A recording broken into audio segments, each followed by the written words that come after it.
Welcome back to another video. Today we're going to be talking about what you should and shouldn't buy if you're new to slot car racing. The first advice I would give anybody who's starting out in slot car racing is not to buy cars. It's very easy to want to buy cars because they're the sexy thing. It's the new shiny thing in the box. Maybe it's your favourite car, maybe you like the livery. But the fact is, if you just start off with a basic set and you just buy cars, you're never going to get the most out of them. What you need to do is buy a hand controller. Now this one is just a Palmer Eco. It's very simple. This costs around £20 in the UK, so maybe $25 stateside. It's the bottom tier hobby level controller. It's much larger than a Scalextric controller. As you can see, this thing very much made for child's hands. I can envelop it entirely in my hands. And these things are usually available in a variety of different resistances. Got the resistor here at the top. This is a 45 ohm, which is a sort of middle of the road level controller suitable for non-magnet racing.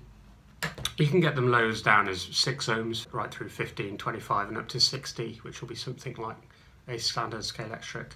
Scalextric controllers are going to be high ohm controllers, meaning that when you squeeze the trigger, not much is going to happen until you maybe get to the middle of the band, and then all the power is going to be in the last end of the band. This is a mellow type of controller, and they make it that way so it's easy to drive the cars without getting surprised. But you really want much more sensitivity than that in most scenarios. So having an adjustable controller or a lower ohm value controller, such as a 45 or a 35, is going to make the cars feel a lot more lively. And because that power is going to come in earlier, you've got the whole band to use as finesse rather than just the very end of it. Above that, you've got slightly more advanced controllers. This one is my True Speed BP2 that I use for club racing in the UK. It's got 2 dials on the top, one for brake and one for sensitivity, so that'll let me adjust the performance of the controller while I'm driving, suited for different cars with different motors and things like that. And then you've got the top of the line controllers with lots of different knobs on them. This one is the Slot It. True Speed also make their own advanced level controllers. I don't tend to bother with those. I have this for digital racing because I race a lot of oxygen and this is needed for that. We've got our power trim, min speed, brake here as well, and then the curve is on this button here. So there's lots of different adjustments you can make to the controller to affect the throttle map and how the car will behave with it. But just start out with something basic. Get yourself a decent controller, either a Palmer or something like the DS. These are getting hard to get now, especially in the UK. I don't really know what the situation is in stateside. But yeah, spend 20, 30, 40 bucks on a hand controller. This one has my 3-pin plug on it because that's what we use for club racing here in the UK. But any supplier will be able to put the kind of connection on the end that you need for your system. And the reason that you're going to want to buy a hand controller and not a car is because it will give you such a greater level of control over the cars you already have that you'll be able to enjoy them a lot more.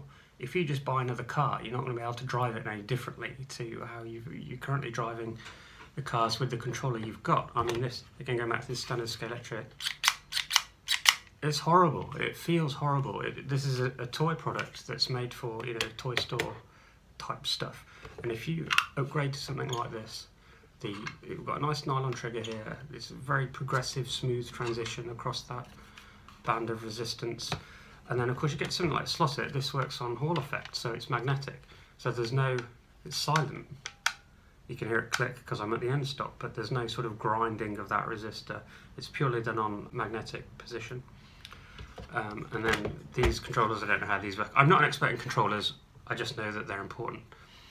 But it feels great. You've got this adjustable trigger as well. It's nice and smooth.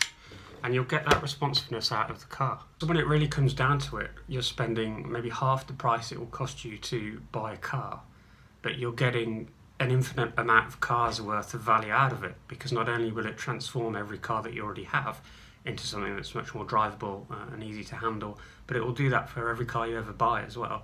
So that's my first recommendation. When you're ready to expand, don't just go out and buy loads of new cars that you like the look of. Get yourself a hand controller and you'll be way better off for it. Next we're going to talk about tools, and of course you're going to need some tools in your pit box so you can work on your cars and maintain them. First thing you're going to need is a decent screwdriver.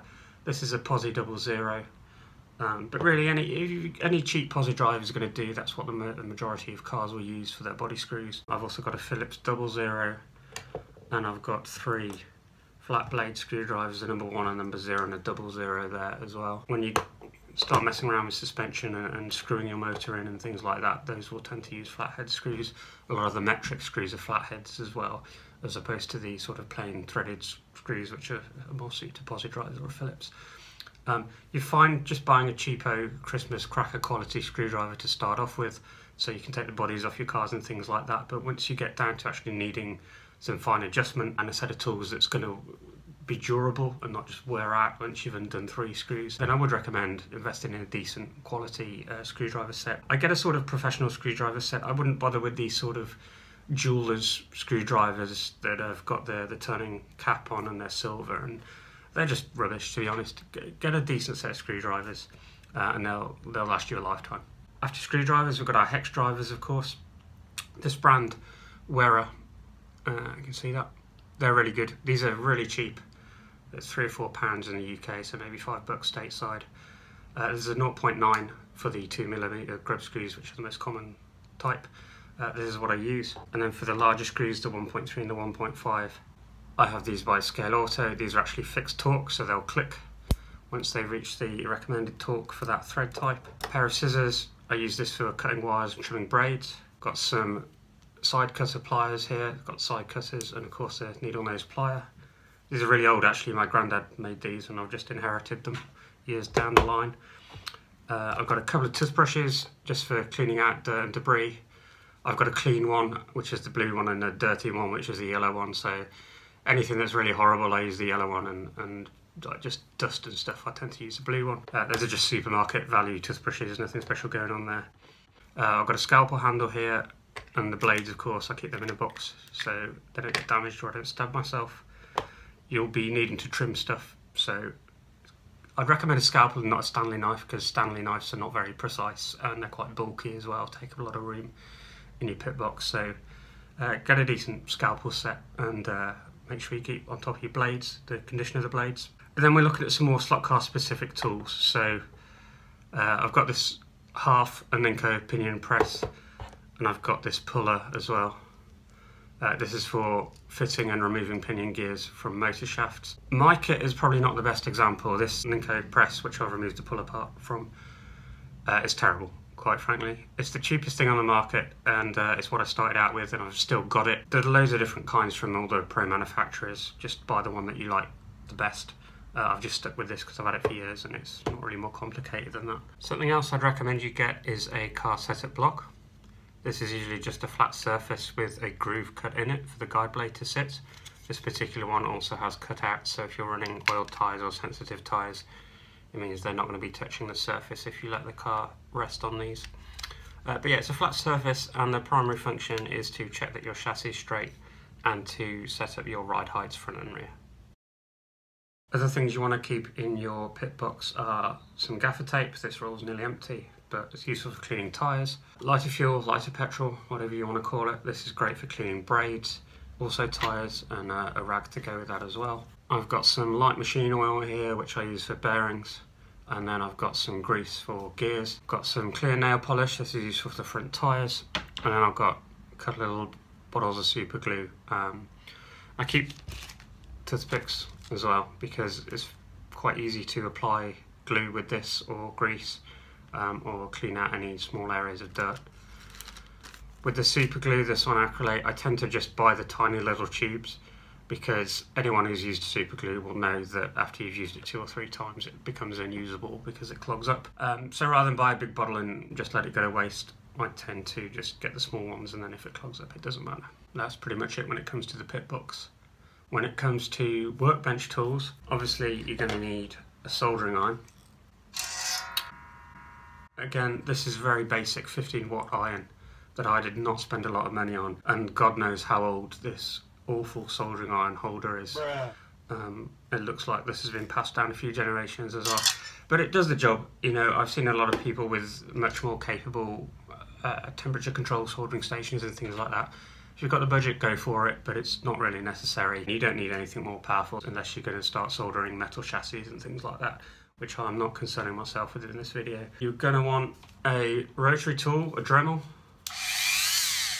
This is not essential.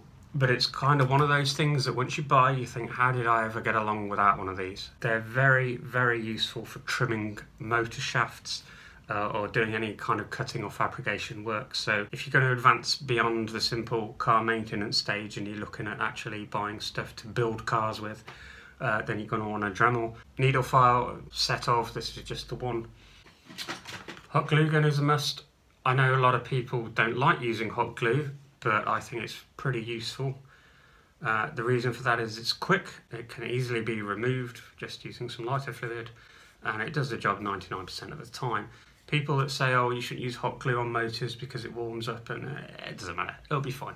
I've never had a warm motor destroy a hot glue bond in 20 years. I've never seen it. I'm not saying it doesn't happen. I'm sure there are high-powered cars with, you know, very thirsty, powerful motors, perhaps running on wood tracks that get hot enough to do that. But if you're racing on plastic tracks, it's certainly not going to be an issue. And if you're racing modest-powered motors on wood tracks, it's not going to be an issue either.